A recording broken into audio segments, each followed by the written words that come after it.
failure leads to success. And if you allow it to, if you build for it, right? If you use that failure as a stepping stone instead of a stumbling block.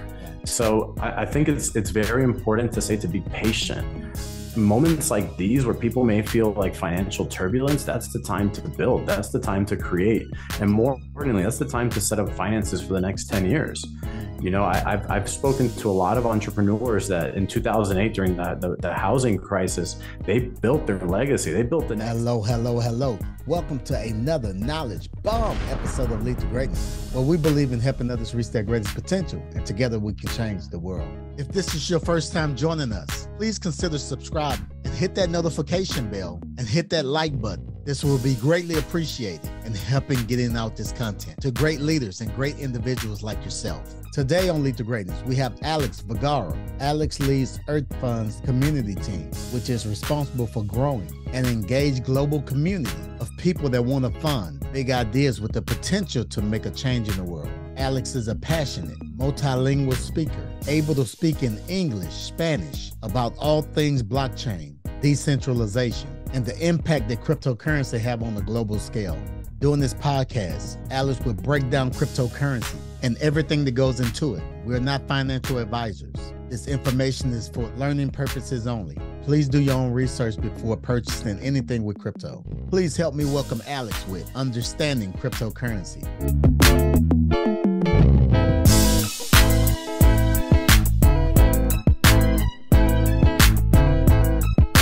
This is Cedric Francis, and you're listening to Lead to Greatness. I'm a co-founder for a company called EarthFund.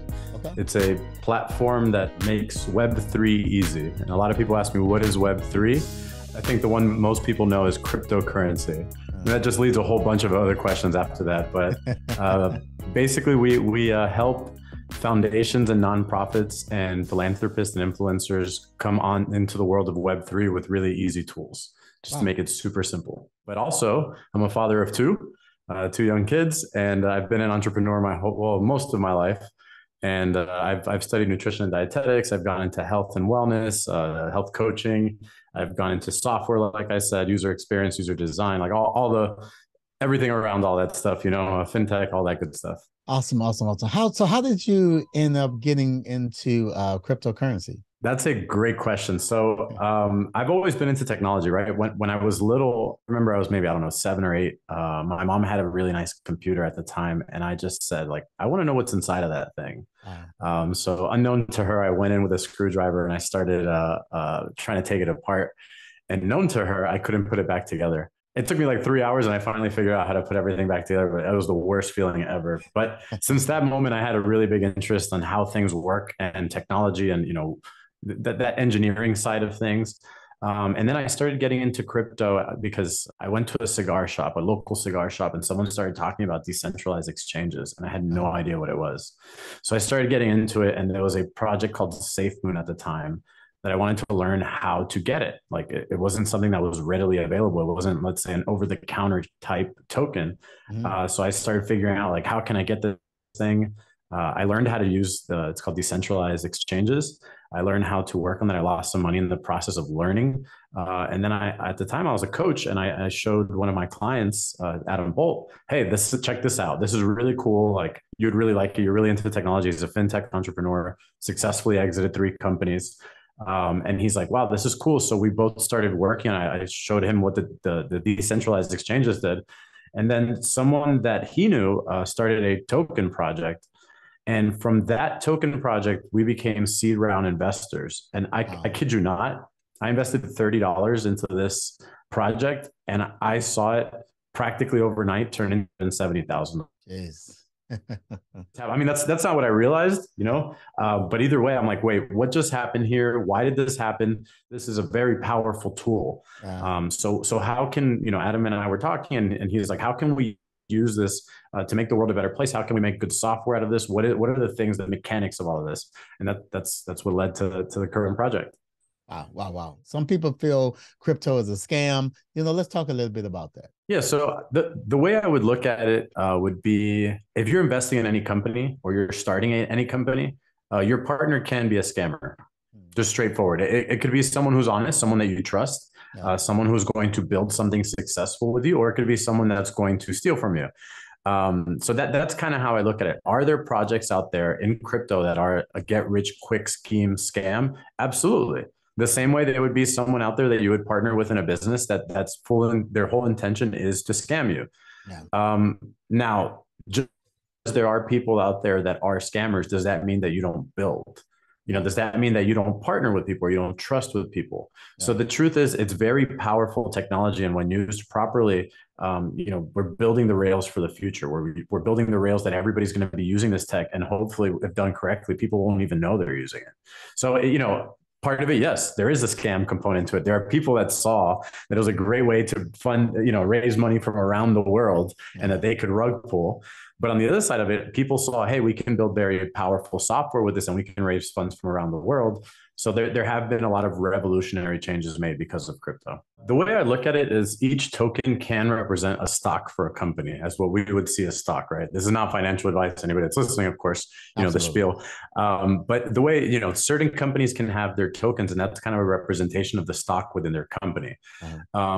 Our company in particular, like I said, we're building, to put it very simply, we're building the giving economy on the blockchain.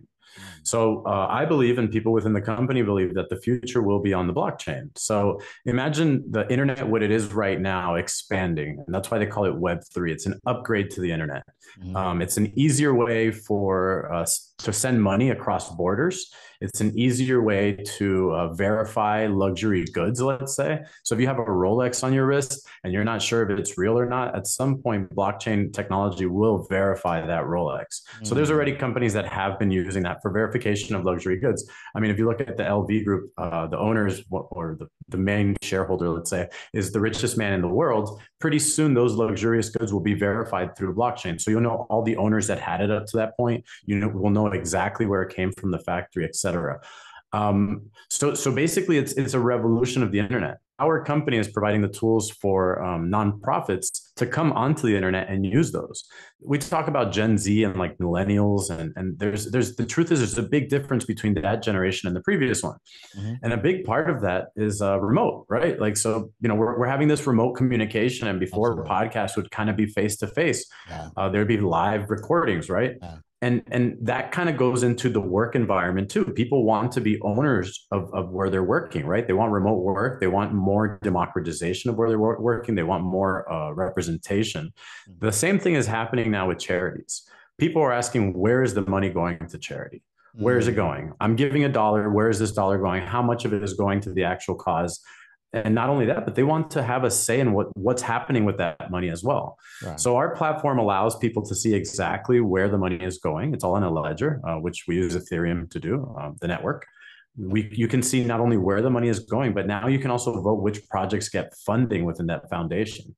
So it's changing the way the world gives. It's changing the way these organizations, it's helping them bring in transparency into it.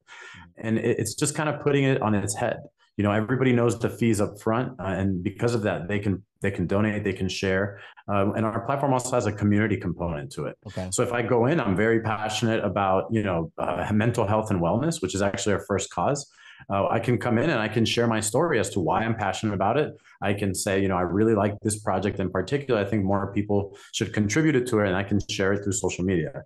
So this is one example of what blockchain and Web3 is doing, but really, like, as entrepreneurs, as people who are starting business, as people who are trying to monetize their time a little bit better, it's a really good investment is learning what this technology is capable of, because business models are changing, and they're changing at a really fast rate. That's three things just to kind of give us a little crypto one-on-one.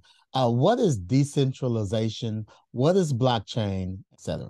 Cool. So decentralization. So, okay, let's talk about centralization so we can have a better understanding of decentralization. Okay. Centralization is one point, right? So your bank is a centralized bank. That means that the CEO and the board of Bank of America decide everything that happens and what happens to each person's money, right? And I'm going to get a little bit controversial for one part, but it's just something that does happen recently. Okay. Kanye West had conversations, or whatever people deemed it, and they closed his bank accounts. Yeah. So that's one centralized entity. And I'm not going to talk about the specifics of the case. I'm just giving you an example. One person was able to shut down his bank account and say he's not allowed to use this bank anymore. It's done. With decentralization, that choice doesn't land on one person. It lands on a network of people. So it's a little bit more, let's say, libertarian in that sense, where there's more freedom to decide what happens to things within the community versus one point of contact. So that's decentralization versus centralization. Now that can go into multiple ideas, right? That can go into, like I said, banking. It can go into monetary. It can go into governance, your government. It can start trickling into all these different things. Right. But the point is that it's not one point that controls everything. There's multiple points and it's scattered across. Gotcha. Now, you talked a little bit about blockchain, right? So blockchain let's use Ethereum, for example. Blockchain is the technology that's used to package and move this information. Okay. Ethereum itself is a network. So the same way that AT&T is a network where you can use your phone to call and check Instagram, Ethereum is a network, but of a different type of network, which is blockchain. Okay. So what that allows us to do is to make transactions. So like I said, if each token is a stock, Ethereum is the Wall Street of that stock. It's the New York Stock Exchange, let's say. In another instance, if I send you Ether, which is the currency of Ethereum, right? The Ethereum network verifies it from a decentralized perspective. So I send it to you, right? And as that process happens, there's multiple points that validate that transaction happened. And they validate now what my new balance is and what your new balance is. So it's a network. It's a network that allows the transferring of funds. It's a network that allows the creation of these tokens and stocks. It's a network that allows us to kind of create this new economy and ecosystem. And the last point touched on is a DAO.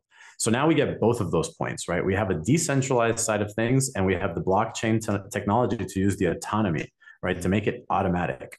So a DAO basically is a group of people. It's an organization. And we use this technology in order to vote for proposals. So, people criticize this point, but let's just say all of us put in money together to buy a real estate property. Okay. And each one of us has a vote. So each one of us has one token or one vote. And we decide that we want to replace the air conditioning unit. That's the proposal for that real estate property. So each one of us go on the network and vote either yes or no. And we vote yes or no. Well, let's say all of us vote. And the cool thing about it, it's stored forever in the network. So after 10 years, you can see who voted what on what proposal. You can see at what time it was done. You can see what the proposals were. So it's a ledger of all of the voting that you've done up to that point. So that's what a decentralized autonomous organization is a group coming together to make decisions based on a common interest, let's say. Wow. Alex, thank you for explaining this. This is really good breakdown, different forms. I'm on crypto exchanges like crypto.com and Coinbase. And recently, I'm not going to say the name, but one of the exchanges that was a big issue. And now let's say FTX. Money is currently just tied. It's tied up. It's locked up. And, people can't do anything at the moment. And so right now, like I say, I'm on these exchanges, and any given time, something can happen with the exchanges. The exchanges can go bankrupt. And I know that's kind of scary to me because it's like, man, I want you to kind of lead us, because you're talking about, the actual blockchains and the decentralizations, and what advice, something that you can give to someone like me?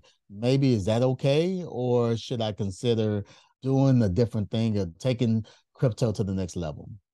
So there's a few different places I want to start with this. So I think the one I have to start with is the one that everybody says within the space. And it's the one that one of the first sayings or idioms that I learned. It's not your keys, not your crypto. Okay. And we'll go further into that, and that has to deal with cold storage wallet. But to answer that question, again, this is not financial advice. You have to have a clear goal as to what the point is, right? Okay. So if you believe in some of this technology for long-term positions, let's say, that's something that you may want to consider moving to a cold storage wallet, right? Mm. Because if you have, if your dollar cost averaging into something that you believe is a long-term play, how much do you trust the exchange that it's on, right? And that's something that you brought up to the point. So, FTX had this big downfall, and what trust did people have in FTX, and why? Yeah. And I kind of want to relate to history with that. If you go into the Great Depression, right, banks literally closed the doors on people that had their money in there, and banks could not pay the people their money. Yeah. So for a long time, for people that don't know history, previous generations were storing money under mattresses because they didn't trust banks. Yeah. And if you go into banks, you see on the windows, it says FDIC insured. Yeah. And that actually happened to restore faith in banks. Mm. So if you look at monetary history, some issue happens, and right after that issue, then you have some type of regulation or some type of procedure that kind of gives consumer confidence after that. So that's something that we're kind of in the middle of right now. I believe it's something that's going to kind of evolve with crypto, and it'll kind of give it more of that grown-up approach. Mm. Now, if I want to have crypto for a short-term play, it's something that I want to call quickly. I think it's going to go quickly, and I want to move and sell, and that's not something you probably want to put in a cold storage wallet because it takes a little bit more time to move, right? You want to have flexibility with it. Yeah. The famous words are always diversify, right? So if you have a long-term play in crypto, I like to usually store it in cold storage. Okay. People may ask, what is cold storage, right? It's when you have cold storage, it's a device. Ledger is the most popular one, but there are many others. When you have this device, you become, in essence, your own bank. So you can get your money from the exchanges, the cryptocurrency from the exchanges, and you can store it into this cold storage. Yeah. Now, once you do that, the cold storage gives you what's called a seed phrase. They're random words that are generated, and anybody that has that seed phrase now becomes the owner of your crypto. Wow. So if I share my seed phrase with you, Cedric, you would own my crypto. You would be able to go in and you'd be able to pull it out or do whatever you desired with it. Yes. There's also what's called that. And the reason it's called cold storage is it does not connect to the internet. There's no connection, right? It's not like you can go in and out of it with the connection. Then you have what's called hot storage or hot wallets. Those are connected to the internet. The most popular of that is called MetaMask. MetaMask allows you to go into websites and integrate with the websites, right? EarthFund in particular, you can go in and connect, and now you have a user identification. You can store your NFTs in hot storage, and you can show them on OpenSea, right? I'm sure people have heard of some of these phrases. And then obviously there's the exchange. Now the exchange holds your crypto for you. So in essence, they become your bank. Yeah. So, it could show that I have, 1 Bitcoin in Robinhood or Coinbase. Yeah. If that company goes bankrupt or they start saying that they have iffy numbers or whatever, now all of a sudden all of my assets are frozen. Now we've seen that with FTX, and we've seen it with other crypto companies as well. Yeah. So it's just something to consider, right? What is my goal of holding this cryptocurrency? What am I looking to do? Is this a long-term play? Is this a short-term trade? And then according to that, I would categorize it and then allocate it appropriately. What I always say is, instead of why someone should consider in their financial portfolio, I would say invest your time in learning into it. And the reason I would say that, one, I don't give financial advice. I'm very strict about that. But the reason I say that is because the more you learn, the more you realize that it's the future. It's what's coming. So imagine if we were this age when the internet was coming to be. And we understood that it was going to be the future, and we invested time into learning into it, and understanding what it was and the capability of it and how to build a business on it, and, what a website was and how to develop a website and who you needed to develop a website. So it's kind of where we are with the Web3 world, right? With this cryptocurrency world, we're seeing that all the rails are happening. So if you look, the UK right now is hiring someone. I actually read this today. They're hiring someone to create their digital currency. The US is looking to create their digital currency in the next 5 to 10 years. China already has a digital currency. So what businesses are creating the rails for these? What businesses are creating the infrastructure for this? How are you going to run your business if you don't understand how digital currency works? So we have this entrepreneurial side, but now business is evolving. Technology is evolving this business into a brand new world. So if you're going to invest anything, invest your time into learning why blockchain is a thing. What is cryptocurrency? What is Bitcoin? How does Bitcoin work? Why is it important? And I can get into other features and other points about that, but ultimately it's the future. And if you know the future is coming, forecast, set for it, learn for it, be ahead of the curve. So that's what I would suggest. Yeah, that's good. That's good. Thank you for that. I want to talk about EarthFund. What inspired you to begin this journey and why? About 6 years ago, I read the book Rich Dad Poor Dad by Robert Kiyosaki. Great book. Amazing book, right? Yeah. Really good. And you can kind of get into him and all these details. But there was one phrase that really stuck out to me. And he said to not try to build a dollar amount, but to try to serve as many people as possible. So if you serve as many people as possible, then you'll achieve whatever you want. Yeah. And that like really struck that really created a paradigm shift for me. The second part also in that book, and I had been reading in other books as well of similar, self-help business building. He talked about giving and why we should give. And there are other books that I read that Think and Grow Rich, yes. Right? Admittedly, I didn't read the whole thing, but there's a whole point about, giving and being charitable and why that's important. So you start seeing this connection between all of these books and successful best-selling authors, and they're talking about giving, and the more you give, the more you receive. And that kind of put me in a place where I'm like, how can I serve the most amount of people? So at the time, I was serving like 200 something people in a fitness facility here in Miami. And I was coaching people. I had a great portfolio of clients. I had this gym that was doing really well for it. So I was very successful. We had online clients too. And I said, okay, this is great. Like I'm serving a good community. There's an amazing community, amazing people. But how can I serve 1 billion people? How can I serve 100 million people? Like, how can I grow this more? And then it just so happened that I don't believe in coincidences. It just so happened that I ran into technology and cryptocurrency and blockchain. And I'm like, this is, I started running a community for a project and I'm like, man, I'm talking to people from Pakistan, from India, from Nigeria, from, Korea, from other different parts in Asia, you name it, people from all around the world. This is the ability that I have to serve as many people as possible. This is what I've been looking for. Yeah. So from there, I kept pulling on the thread. And like I said, Adam Bolt, which is like the architect of the EarthFund project, we started saying like, how do we serve more people? How do we get people involved? How do we raise money for them? How do we give the tools for these foundations? And then also make money, right? Because you can only help others if you have, right? Yeah. So like, how do you monetize this? So we started working on all of that. And we really found this niche of DAOs. Traditional companies come into the world of Web3 through DAOs and through our platform and technology. And now we serve our customers by onboarding them into Web3. Well, I like to say we're making them future-proof. Yeah. Because if this generation is working on this stuff and this is the currency that they're using and they're buying NFTs and you're seeing Nike building NFTs, you're seeing Adidas building NFTs, you're seeing, I mean, the list is endless. Disney, you name it, NASCAR. Then how do we make foundations and nonprofits also future proof? How can we build this for them so we can raise money and not only raise money, but do it internationally? Wow. So that's really how we provide value for our customers and what really sparked this interest in serving and helping people. That is great. That is great. What projects has the platform helped fund so far? So we started with the Chopra Foundation with Deepak Chopra, and it's for mental health and wellness. Okay. So that was our first cause that we launched. And the first project that they funded was for artificial intelligence chatbot for text messaging called Peewee.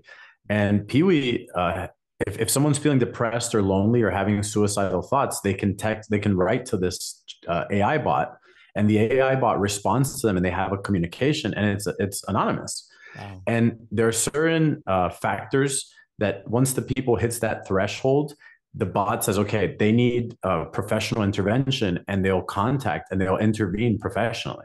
I don't remember the exact numbers, but I think it was like 10,000 interventions, suicide interventions, prevention interventions happened.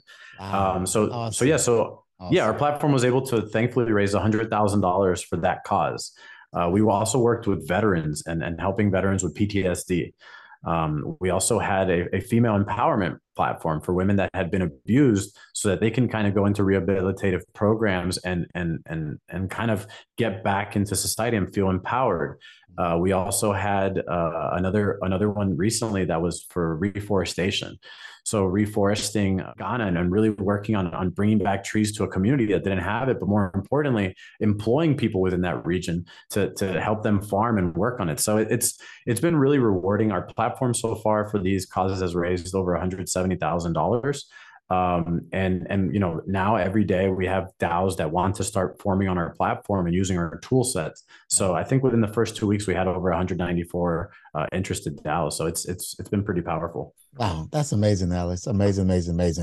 I'm opening the floor to you right now to go ahead and just add that value to it. Thank you. Yeah, I mean, I think the most important common denominator there is it takes time. Yeah. Wealth takes time to create. The project that you're talking about and the vision that you have for it takes time to build. Yeah. You have to find the right people for it. It takes sweat, right? It takes sweat equity, but more importantly, it takes failure too. You need to fail. You have to fail. There's going to be moments where, like you said, where, maybe there won't be people that Wednesday, or maybe, it'll be raining and it's just not a good day, or maybe, you don't feel well and you're sick, or whatever the case may be. Failure leads to success. And if you allow it to, if you build for it, right? Yeah. If you use that failure as a stepping stone instead of a stumbling block. Yeah. So I think it's very important to be patient. Moments like these where people may feel like financial turbulence, that's the time to build. That's the time to create. Absolutely. And more importantly, that's the time to set up finances for the next 10 years. I've spoken to a lot of entrepreneurs that in 2008, during the housing crisis, they built their legacy. They built the next 10 years off of that. Yes. They built the next 20 years off of Absolutely. That. So, as far as the technology is concerned, as far as EarthFund and the One Earth token is concerned, just learn about it. Learn the benefits of cryptocurrency. Learn, what the purpose is.